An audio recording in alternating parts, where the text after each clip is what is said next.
из российской сим-карты на ваш новый тайский номер. Если у вас роуминг подключен, либо друзья, родственники, а тогда сначала вот набирайте код Таиланда плюс 66 и ваш новый номер без нуля.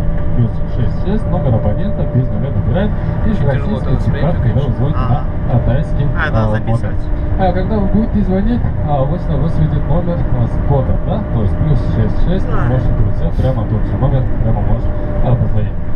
Еще раз напомню, потом еще другие информации будет. Вот звездочка 101, решетка вызов, это ваш баланс, звездочка 102, решетка вызов, это ваш номер телефона. В России на мобильный номер сначала набираем 2047, номер абонента из восьмерки. Из российской сим-карты на тайский номер сначала набираем код Таиланда плюс 66 и номер абонента из восьмерки. Если ваша сим-карта не активируется, либо какие-то проблемы будет, то переключайте телефон, либо немножко подождите, чуть позже уже активируется. Далее, я хочу дать несколько советов